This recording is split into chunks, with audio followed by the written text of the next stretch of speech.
Deve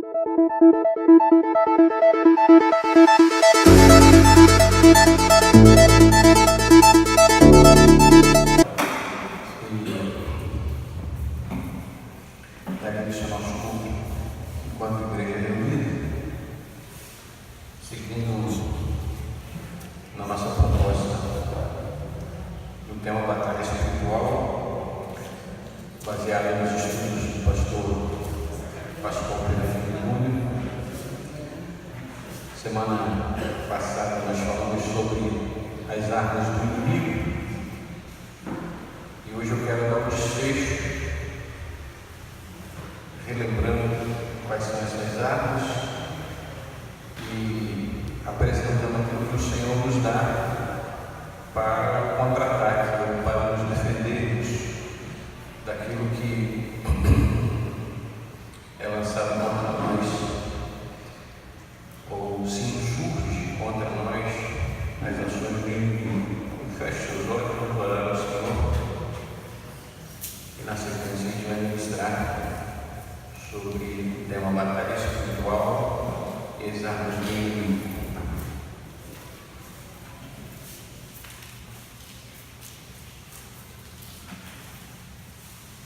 Vamos lá. Deus bondoso, somos privilegiados nesta hora em que podemos estar na sua casa. Muitos gostariam de estar e não podem, pelos impedimentos que o Senhor conhece, mas nós estamos aqui.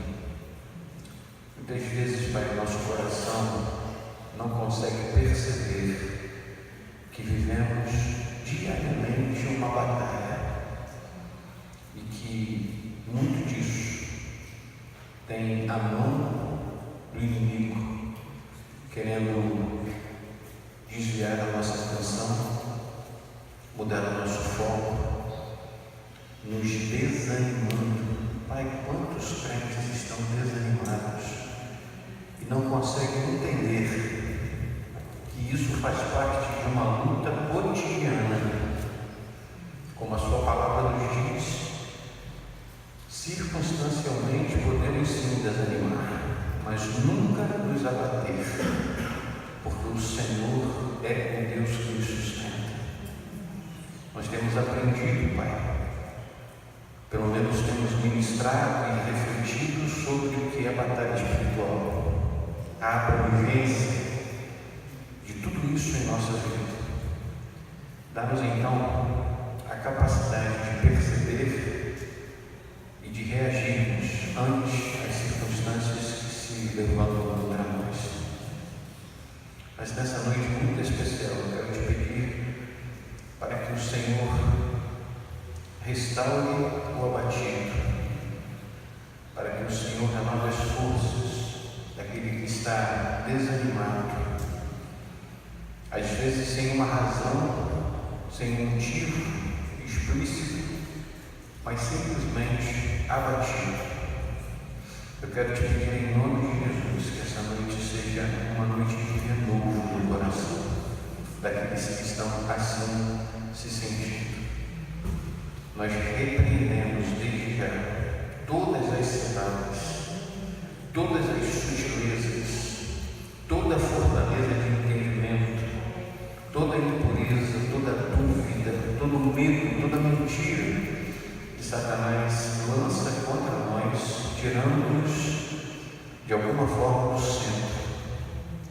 Nessa hora, nós repreendemos e declaramos que o Seu Espírito Santo está em nós e nos fortalece para enfrentarmos todas as situações adversas. Por isso, fala-nos nesta noite mais uma vez. Nós oramos assim em nome de Jesus. Amém.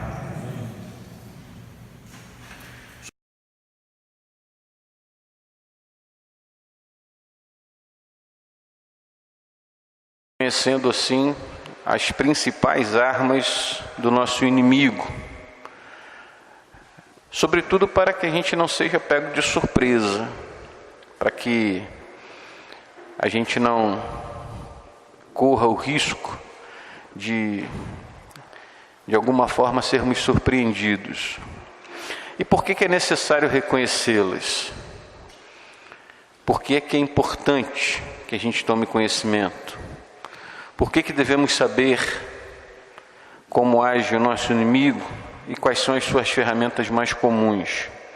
Na semana passada eu falei sobre elas. Falei sobre a sutileza, as maneiras sorrateiras, delicadas, muitas vezes imperceptíveis, como Satanás se lança contra nós.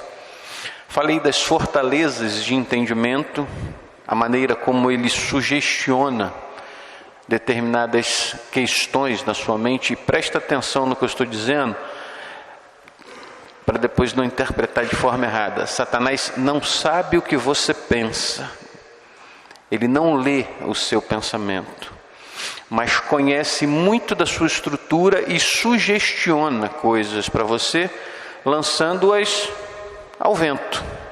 Obviamente, você vai captar com a sua mente determinadas coisas. A isso nós estamos chamando de fortaleza do entendimento, ou seja, onde você, quando Paulo diz que nós cristãos temos a mente de Cristo, ele coloca isso na situação em que, ao maquinarmos na nossa mente as possibilidades de pecado, nós devemos lembrar que a nossa mente é a mente de Cristo, obviamente, infelizmente, contaminada pelo pecado, e é exatamente nessas brechas que Satanás se lança. Daí as fortalezas do entendimento, as impurezas que nós descrevemos aqui em várias situações que estão dentro da nossa realidade carnal, a dúvida, quando Satanás lança contra nós determinados questionamentos acerca até mesmo daquilo que Deus está fazendo. Ele fez isso com Jesus, quando ele disse: se você é o Filho de Deus, e questionando a filiação de Jesus. O medo se dá em função de muitas vezes estarmos inseguros quanto à reação, quanto à maneira de agir, quanto ao cuidado com as pessoas que podem estar vivendo uma situação de opressão, por exemplo, e aquilo que ele criou e que o caracterizou como pai, né? A mentira. Ou seja, estas são as armas que Satanás se utiliza dentro dessa visão de batalha espiritual contra nós. Falei também que a Bíblia usa uma série de metáforas, de ilustrações, de comparações em relação à nossa vida em meio à batalha espiritual. Ele fala, por exemplo, né, Paulo vai dizer que nós somos comparados a um boxeador, texto lá de Coríntios 9, 26, sendo assim, não corro como quem corre sem alvo, e não luto como quem esmurra o ar.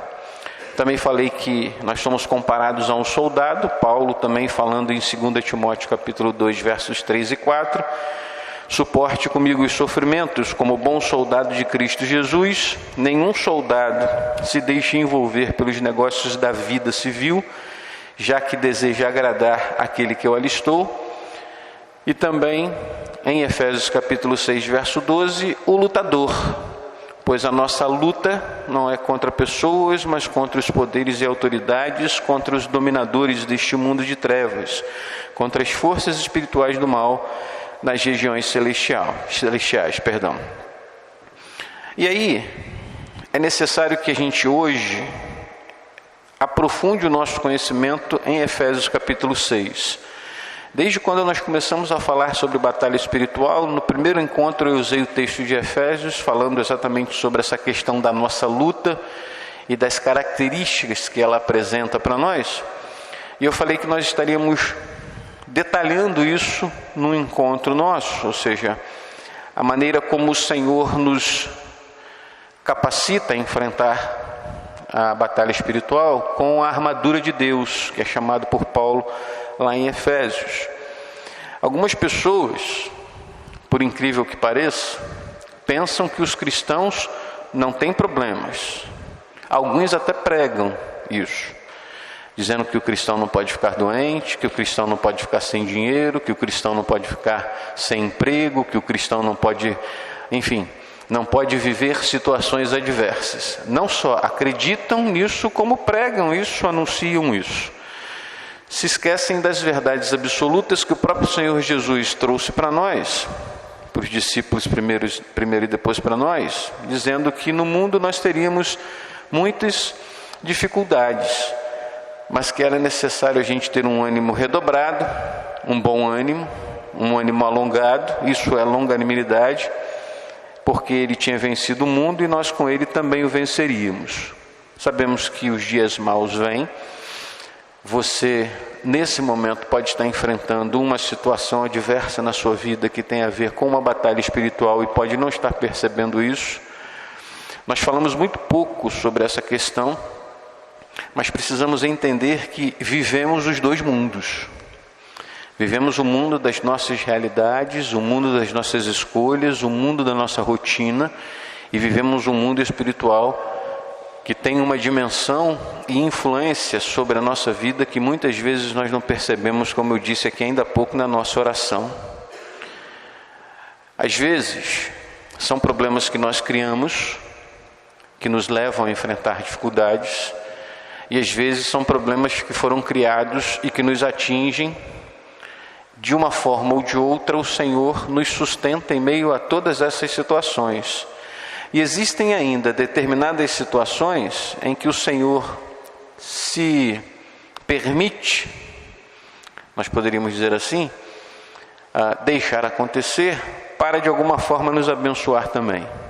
A regra bíblica para enfrentar as batalhas, a rotina de batalhas, sejam elas interiores ou exteriores, elas passam exclusivamente pela consciência da verdade. Que verdade? Somos seres espirituais, suscetíveis à nossa carne, suscetíveis à obra de Deus e suscetíveis às influências de Satanás. Existe um teólogo chamado Arthur Pink, que ele diz que nós podemos ser usados de três formas, ou podemos nos deixar usar de três maneiras. Nós podemos nos deixar usar por Satanás, nós podemos nos deixar usar pela nossa própria carne e nós podemos nos deixar usar por Deus. Quando você se deixa usar por Satanás, você vai exalar escravidão, diz Arthur Pink. Porque Satanás escraviza, e se deixar usar por ele, você só vai exalar escravidão. Se você se deixa usar pela sua própria carne, continua Arthur Pink, ele diz que você só vai exalar futilidade, porque a nossa carne só produz coisas fúteis. E se você se deixar usar por Deus, você vai exalar o bom perfume de Cristo, que Paulo fala lá em 2 Coríntios. Então, de uma forma ou de outra, a nossa vida, no contexto espiritual, está sempre direcionada por esses três aspectos, ou às vezes por dois deles, por Satanás e pela nossa carne, porque quando por Deus, tudo se torna mais suportável, não mais fácil. Volte seus olhos então lá para Efésios capítulo 6, vamos ler os versos de 10 a 18. Depois dessa recapitulação do que nós falamos semana passada, nós vamos olhar então para esse texto de uma forma mais aprofundada. Efésios capítulo 6, versos de 10 a 18.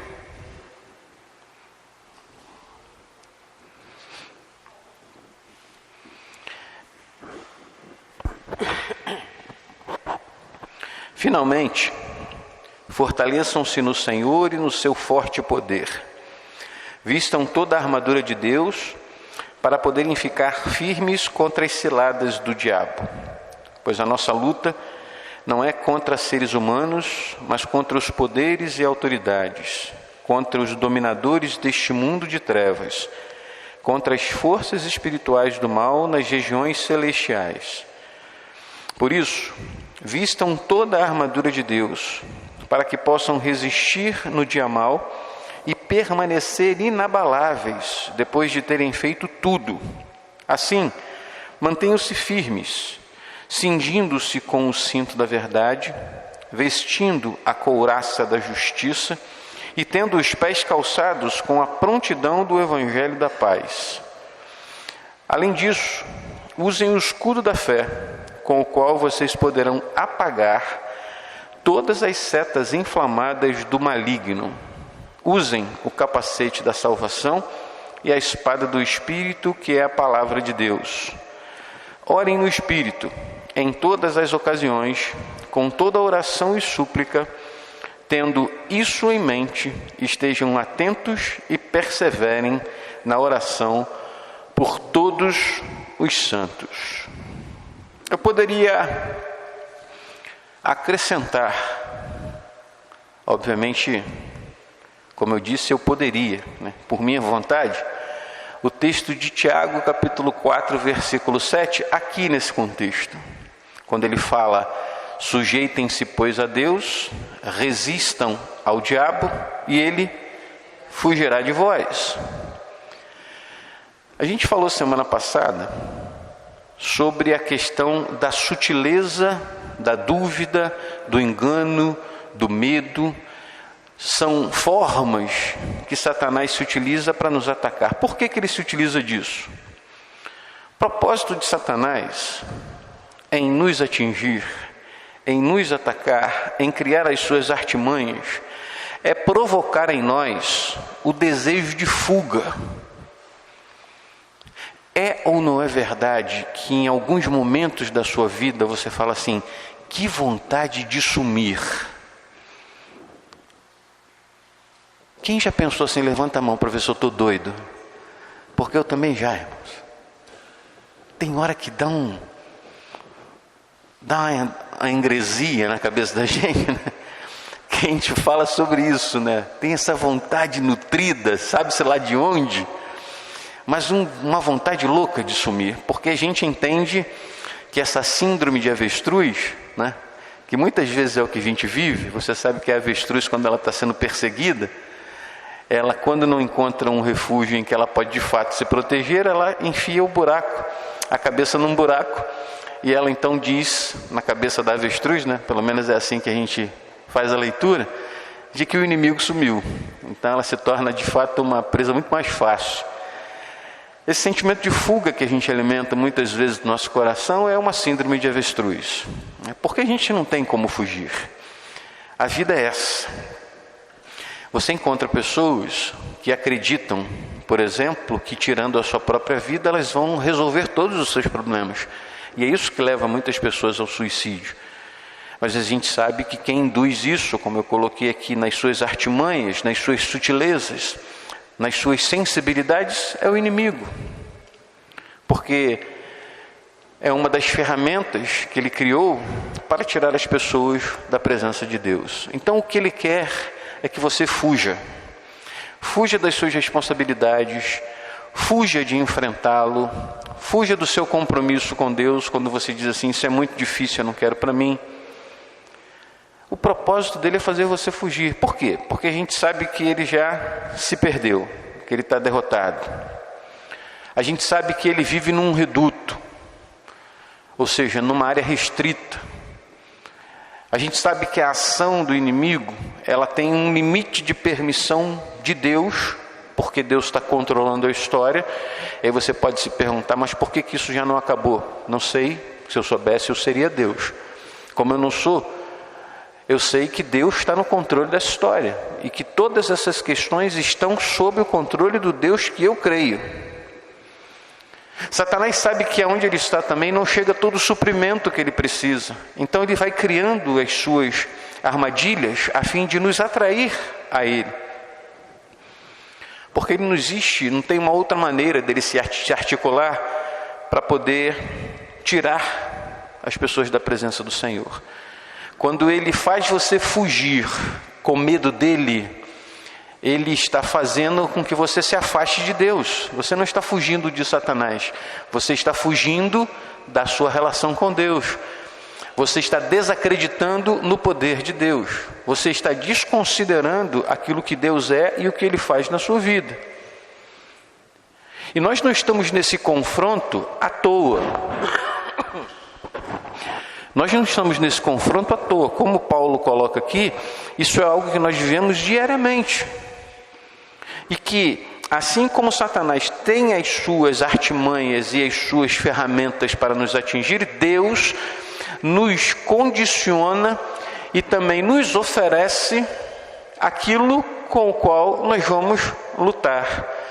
E com uma certeza absoluta, se você de fato estiver com o Senhor, que é revestido da armadura de Deus, lutando contra as ciladas do diabo, você pode assumir a certeza de que, quando Paulo diz aos Romanos, de que em Cristo você é mais do que vencedor.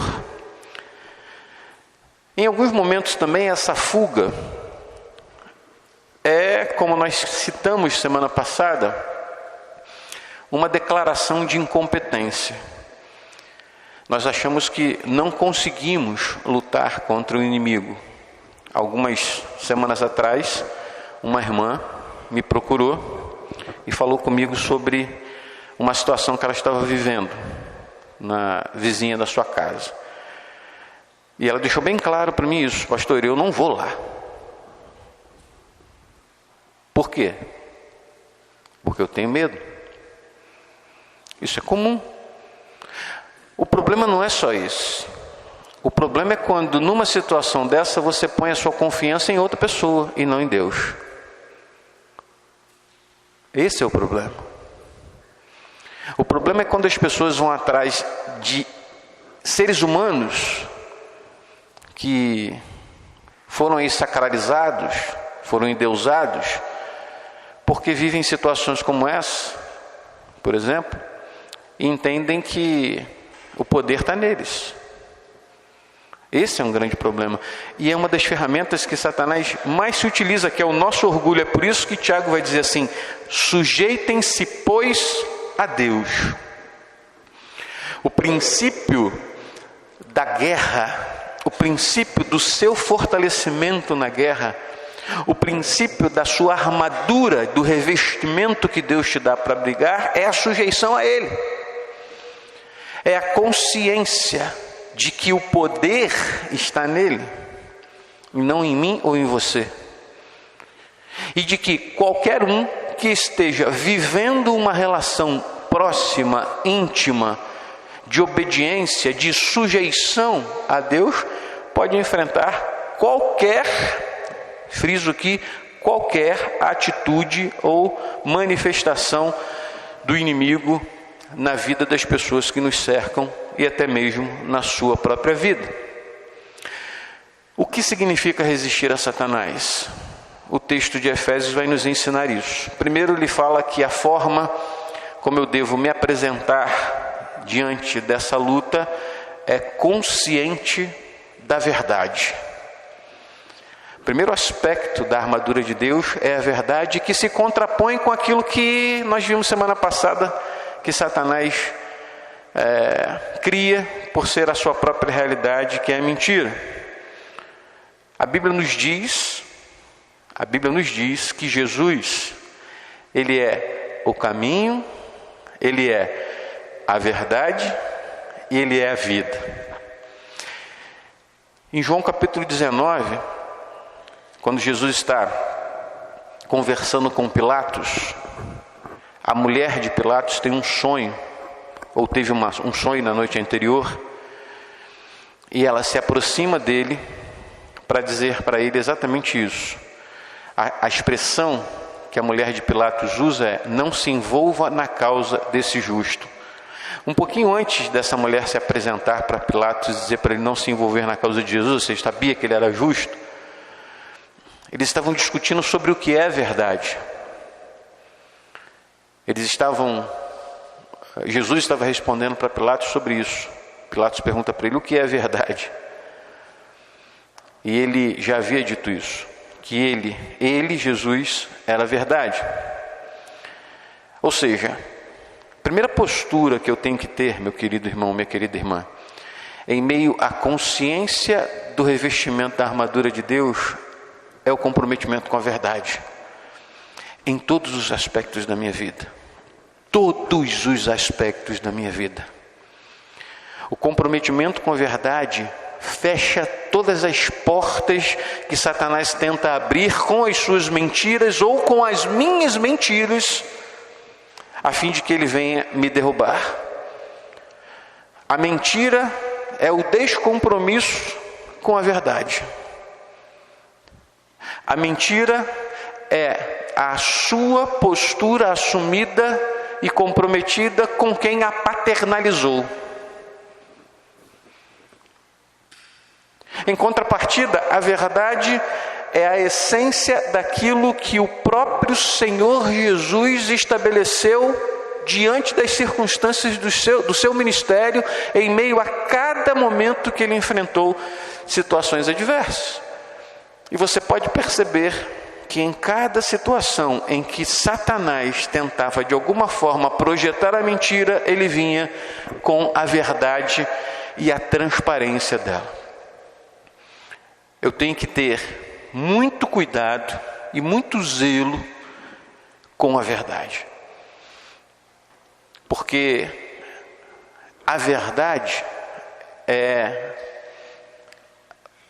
o distintivo dessa armadura.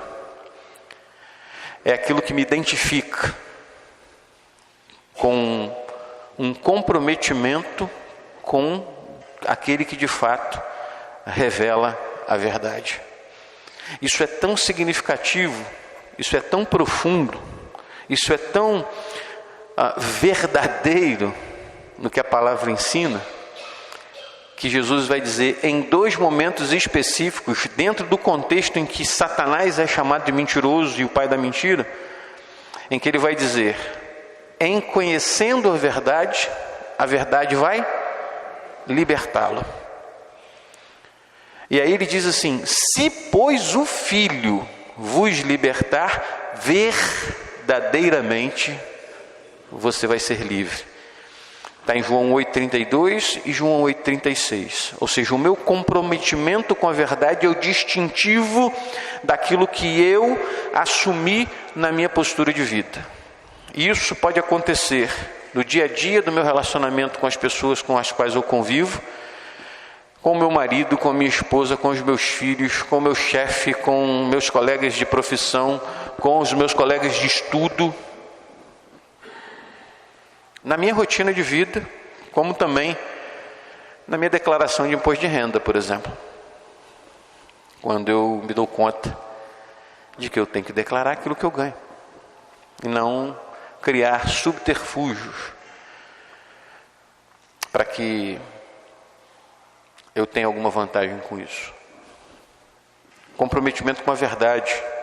Você sabe que quando você lida com situações espirituais que envolvem essa questão da verdade, você repara que, de alguma forma, Satanás tenta induzir as pessoas a negar a verdade. Em algumas situações, você conversa, por exemplo, com alguém que está envolvido em drogas. Ele está no processo ainda de reconhecimento do que ele está vivendo. A primeira coisa que ele fala: a hora que eu quiser, eu paro. Mentira. É o que Satanás fala. Mentira, já não para mais. Seja uma droga lícita, seja uma droga ilícita, ela já dominou o sujeito. Ou, dentro de um contexto mais normal, se a gente pode chamar de normal que a gente está vivendo nos dias de hoje, é quando você encontra uma pessoa que é homossexual, por exemplo, mas ela fica criando nomenclaturas, terminologias. Eu não sou homem, eu não sou mulher, eu sou uma terceira natureza. Mentira. Satanás está induzindo a mentira. A primeira consciência que eu tenho que ter com relação ao meu fortalecimento em meio a essa batalha é com a verdade. Por isso que Jesus diz, e deixa isso bem claro, de que Ele é a verdade. Sendo Ele a verdade, não existe outra verdade. Não existe meia verdade. Ele é a verdade. E nele eu consigo dirimir, destruir e desfazer todas as mentiras. As consequências são outras coisas, mas a verdade ela é absoluta. Então, assim mantenham-se firmes, cingindo-se com o cinto da verdade. Depois ele vai falar sobre a justiça. Se você professa a sua fé em Jesus e não pratica a justiça, certamente você não está entendendo bem o caráter perfeito do Deus que você serve e aquilo que Ele espera de você em relação ao seu próximo ou as circunstâncias também que o envolvem. A nossa justiça, ela se evidencia no trato com as pessoas,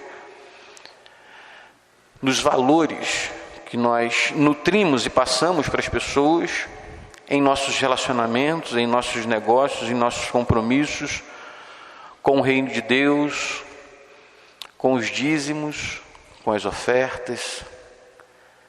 A nossa justiça se dá aí, no reconhecimento de que não somos justos por nós mesmos, porque se fôssemos agir pelo nosso padrão de justiça, imagina, quantas situações nós não conseguiríamos resolver de maneira pacífica?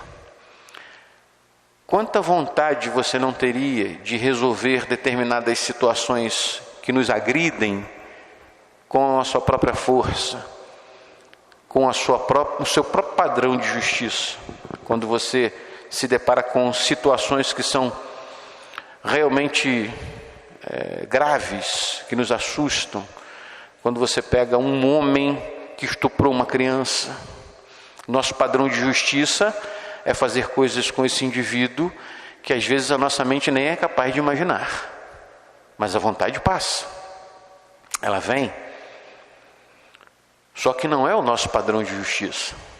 O padrão de justiça já está estabelecido. Eu penso nessa justiça tanto mais no aspecto abrangente, ou seja, de uma maneira maior, como nos nossos relacionamentos também cotidianos. Quando você, por uma coisa ou outra, precisa pedir desculpa para ser justo em uma determinada situação, mas muitas vezes o orgulho não nos permite agir com justiça.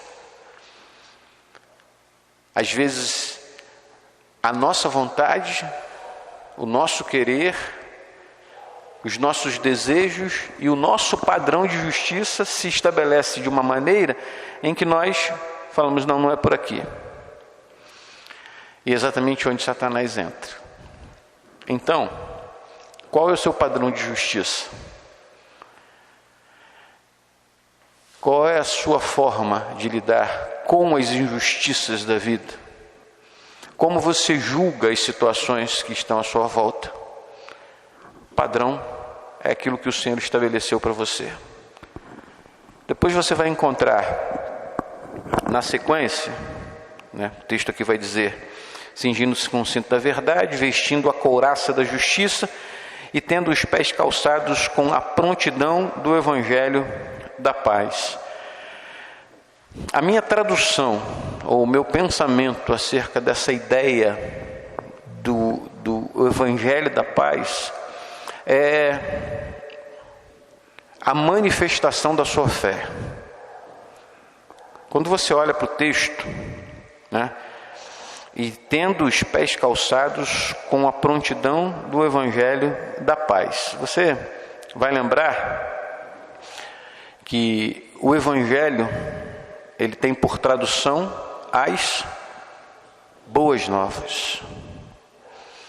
Ou seja, você sai anunciando uma notícia boa, nova, e que além de tudo, vai trazer paz ao coração da pessoa que recebe. Na sua experiência de vida, você sabe disso. Mas você sabe também que essa manifestação, que essa declaração, ela se dá mediante a fé. Paulo vai escrever aos Efésios também, capítulo 2, dizendo que pela graça sois salvos mediante a fé, e isso não vem de vós, é dom de Deus. Ou seja, a forma como você se posiciona para poder anunciar, para poder pregar, para poder transmitir essa paz ao coração do indivíduo é deixando claro aquilo que você crê. E pedindo para que a pessoa também creia nisso. Obviamente você não pode exigir, mas você espera que o Senhor, agindo através da sua vida, faça com que ela creia no poder do Evangelho. Agora você imagina, eu não sei se você já teve essa experiência, mas você imagina como Satanás se posiciona quando você sai em direção a uma alma que está perdida com o objetivo de evangelizá-la. Você está dizendo para o diabo, como dizia Moody foi chamado de o despovoador do inferno. Você está dizendo para o diabo que você quer tirar de lá dele, do lugar dele, uma alma. Imagina como Satanás se porta. Imagina como ele se coloca. Imagina como ele reage em meio a esse seu desafio. Essa é a aplicação clara de Mateus quando fala que as portas do inferno não prevalecem contra a igreja do Senhor por conta disso. Porque é você quem sai em direção ao inferno para tirar de lá essas almas. Se eu não crer no poder de Deus, se eu não crer que aquele indivíduo pode ser transformado de fato, não pelos seus argumentos, não pelas suas palavras, não pela sua indumentária, não pela sua Bíblia feia ou bonita, velha ou nova, não, mas por aquilo que você representa, por quem você está representando naquele momento.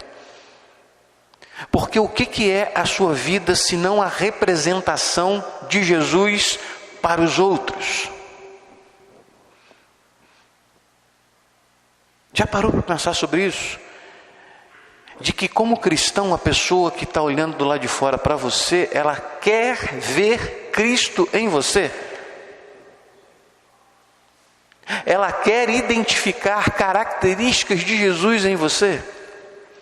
E se eu não tiver uma fé suficiente para entender que exatamente isso que Deus espera de mim para o coração das outras pessoas, de nada vai significar ou representar a ideia do evangelismo.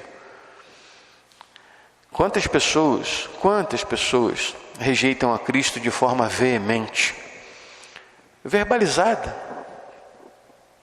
Já contei a história aqui do avô do pastor Carlos, que é da casa de oração, né? Do Marcos, casa de oração no Maranata, do Marcos, que foi membro aqui da nossa igreja. O pai dele é pastor da Maranata. Ele hoje também voltou para lá, porque está no Rio, ele já era de lá. E eles foram evangelizar, ou foram visitar o avô, né? O avô do Marcos, o pai do pastor Carlos. Ele não era crente, ao contrário, envolvido com o ocultismo. E eles falaram durante muito tempo, gastaram muito do português, deram muito do próprio testemunho, tanto pai e filho. E a resposta que eles ouviram do avô, do pai, foi a seguinte: me deixe morrer quieto indo para o inferno. Foi a resposta dele. E logo depois morreu.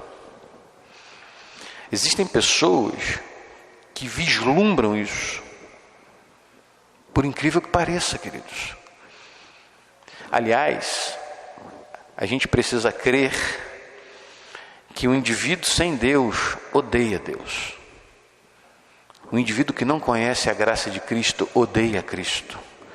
A palavra é essa, odeia mesmo.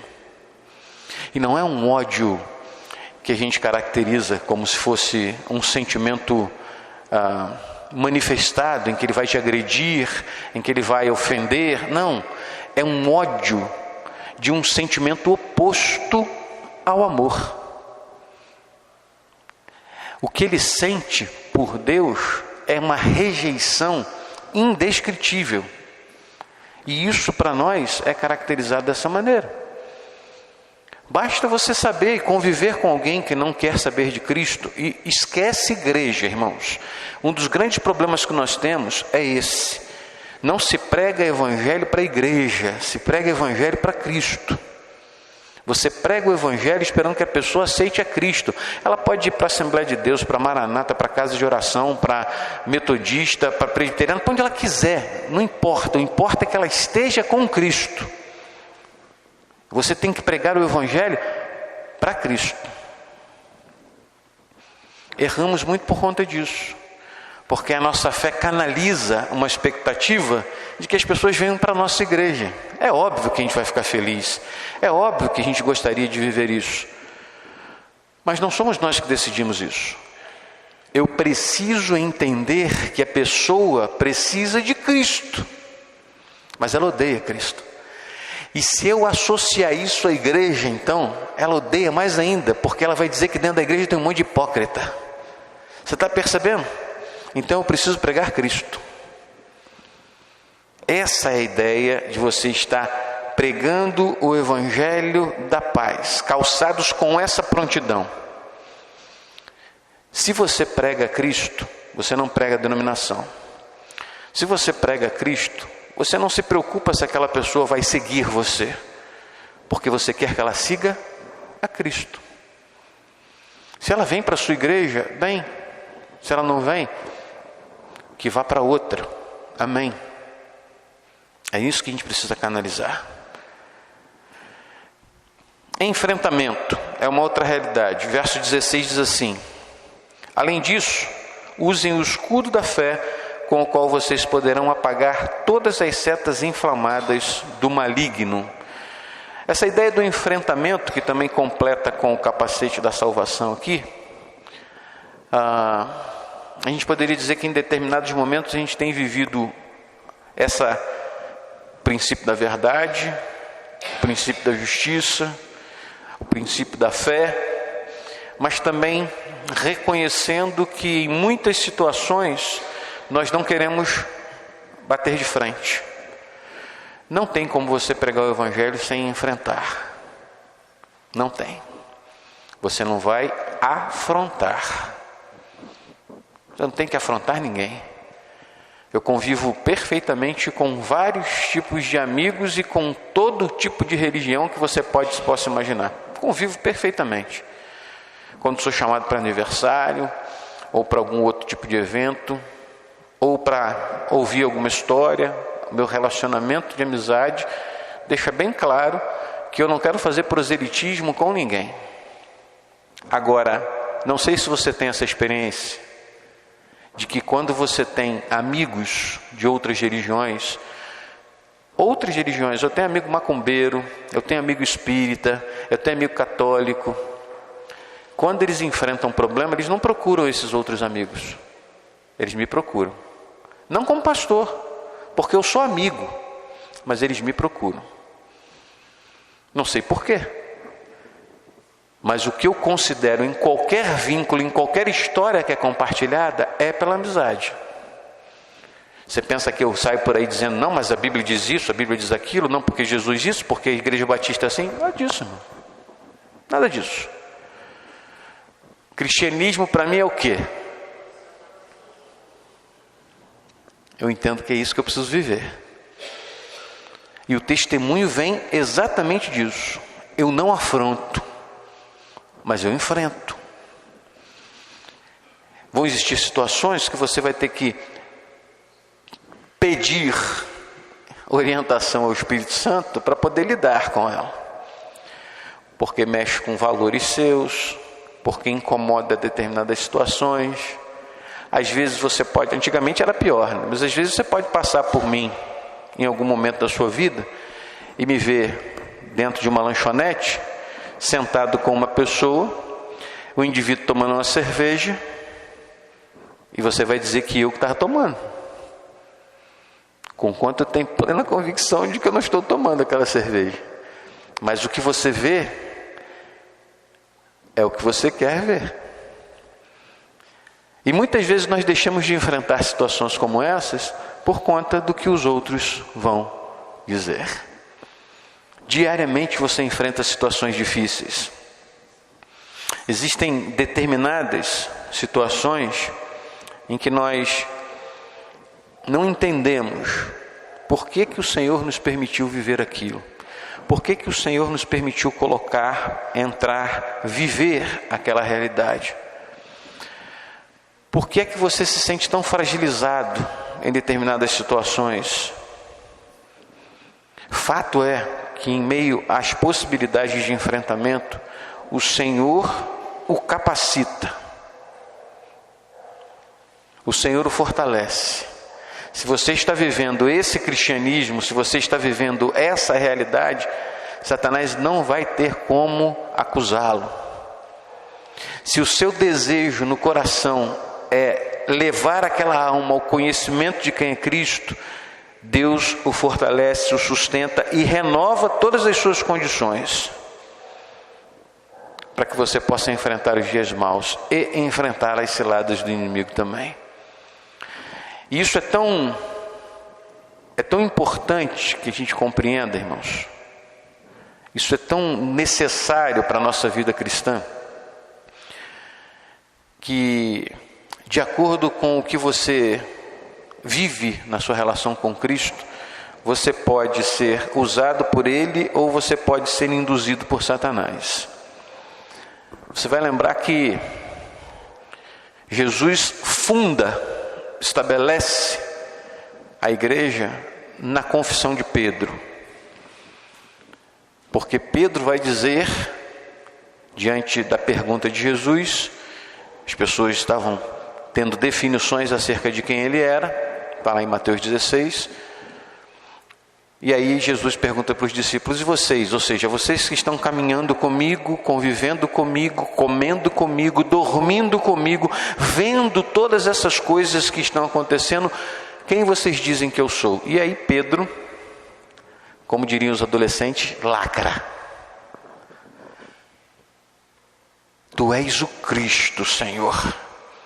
Tu és o Filho do Deus vivo. E em cima disso, dessa confissão, Jesus estabelece a igreja. Mas se você prestar atenção, nós poderíamos dizer assim: considere o fato de que naquele momento ali o Espírito Santo ainda não estava presente. Concorda comigo? Quando é que o Espírito Santo vem? Em João 16, você vai encontrar a promessa de que ele viria só quando Jesus ascendesse. E ele vem em Atos. Até aquele momento não tinha Espírito Santo. Mas, tomado pelo Espírito, eu quero crer assim, isso aí é uma leitura que você faz subentendendo o texto. Tomado pelo Espírito, Pedro confessa a Jesus. Um pouquinho mais à frente, versos 21 a 23, Jesus, um pouquinho antes, começa a dizer, ele funda a igreja, ele então começa a dizer o que vai acontecer com ele. Os problemas que ele vai ter que enfrentar, a forma como os fariseus vão se levantar contra ele, a injustiça que ele vai sofrer, o julgamento e a exposição, a cruz. Jesus conta tudo isso para os discípulos. Eu não sei se é empolgado com a postura de Pedro, mas ele conta. E aí, num dado momento, Pedro, o mesmo que havia confessado Jesus e dito que ele era o Cristo, repreende Jesus dizendo: não, Senhor, isso nunca vai te acontecer.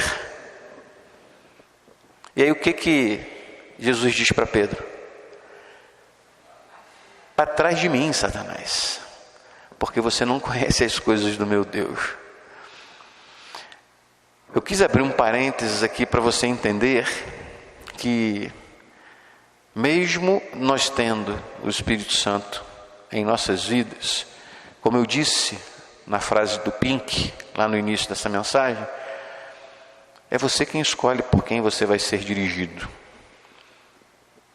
Pelo seu eu, por Satanás ou por Deus. E em escolher isso, você tem qualificações e capacitação para enfrentar todas as circunstâncias da vida. O que eu preciso aprender aqui também é que em meio a essas questões, e eu estou caminhando para o final, eu preciso tomar alguns cuidados. Estou revestido, estou com a armadura de Deus. Tudo aquilo que me envolve, tudo aquilo que me sustenta, tudo aquilo que me respalda, me dá condições de enfrentar as situações difíceis. Só que eu preciso tomar cuidado com os extremos. O que são os extremos? Algumas pessoas elas ficam amedrontadas ou por não compreenderem bem essa questão da batalha espiritual, ou porque elas se tornam neuróticas com tudo. Ou tudo é divinizado, ou tudo é demonizado. Ela se exime da sua responsabilidade. O indivíduo vai dizer assim, por exemplo, hoje é até um exemplo bem característico, né? Choveu bem na hora de eu ir para a igreja, o capeta não quer deixar eu ir para a igreja. Olha o que ele diz, que a chuva foi algo que o diabo criou para impedi-lo. Tem uma lâmpada que queima toda hora lá em casa. Vai olhar a parte elétrica, isso não tem nada a ver com o diabo, meu irmão. Nada a ver. Ah, o carro quebrou. Estava indo para a igreja. Senhor, eu estava indo para a igreja. E o carro quebrou. Né? Você amanheceu com dor de cabeça. Tá, o diabo aí ficou sacudindo minha cabeça a noite toda. Né? Aí você recebe um presente de uma pessoa que você nunca viu. Você fica com medo de abrir porque você acha que tem mandinga dentro do presente. Né? A gente morava em Barra de São João e saímos de casa um domingo, 6 e pouca da tarde. Na época não tinha carro, a gente veio para cá.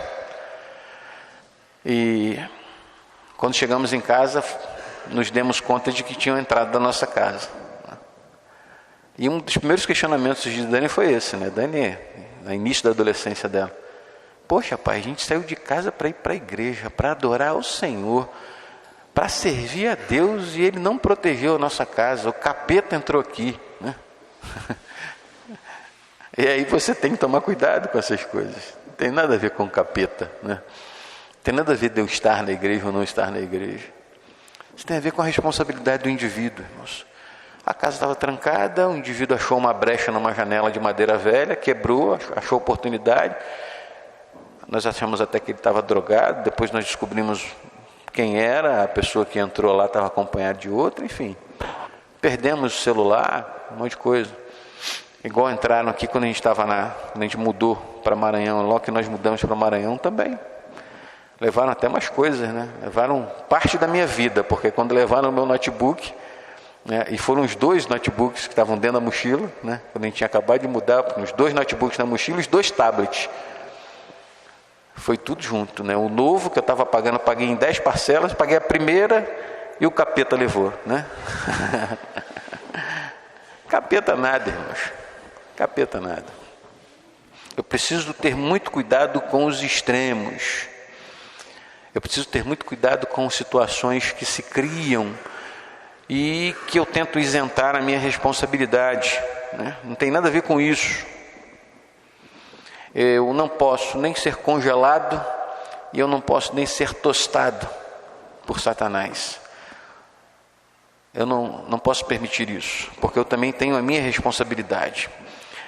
Agora, para concluir, e o que eu diria que se a gente está usando essa ilustração da armadura de Deus, né, o que permite que ela funcione bem, o que seria para nós aí uma espécie de um WD-40, uma armadura, é um óleo lubrificante nessa armadura e que faz com que você enfrente qualquer situação espiritual adversa, qualquer uma. E isso posso lhe assegurar que é fruto de experiência pessoal. Se tem uma coisa que o diabo corre e foge é quando você adora. Se tem uma coisa que irrita o diabo em meio a qualquer batalha espiritual é quando você adora. Se você enfrenta uma batalha espiritual sua, pessoal, ou se você vai lidar com pessoas que estão vivendo situações como essa, crie no coração o desejo de adorar. E quando eu falo adorar, nesse caso especificamente, meu querido, é cantar. É cantar mesmo. É quando você expressa a sua adoração a Deus de uma maneira diferenciada, e o canto é isso. E eu não estou dizendo que você tem que ser afinado ou fazer aula de canto, é adoração, irmãos. Adoração é a coisa mais espontânea que brota no coração de um crente reconhecendo quem é o seu Deus. Adoração é você abrir a boca sabendo em que direção você está abrindo. Adoração é você prestar culto a Deus através do canto, do louvor e ao mesmo tempo ser alimentado por isso. Isso é adoração. E se tem uma coisa que incomoda, que irrita profundamente o inimigo das nossas almas, é quando você adora a Deus. Em qualquer circunstância. Aquela música da Cassiane, se ela tem um conteúdo teológico, em todas as músicas, essa é o que mais tem. Se você está chorando, louve. Se está sofrendo, louve. Se está precisando, louve. Se está com dor, louve. Seja o que for, louve. Abre sua Bíblia lá no Salmo 149. Vamos concluir lendo esse salmo. Esse salmo, ele é um hino de louvor. E ele diz que enquanto nós estamos louvando, é lógico que tem uma circunstância voltada para o povo de Israel, mas enquanto nós estamos louvando e adorando ao Senhor, é como se a espada do próprio Deus estivesse passando e promovendo vitória sobre o seu povo. A ideia do salmo é exatamente essa: enquanto você louva e adora, a espada do Senhor vai passando e trazendo vitória ao seu povo. Salmo 149, está aí no Data Show também. Aleluia! Cantem ao Senhor uma nova canção. Louvem-no na Assembleia dos Fiéis. Alegre-se Israel no seu Criador. Exulte o povo de Sião no seu Rei. Louvem eles o seu nome com danças. Ofereçam-lhe música com tamborim e harpa. O Senhor agrada-se do seu povo. Ele coroa de vitória os oprimidos. Regozijem-se os seus fiéis nessa glória e em seus leitos cantem alegremente.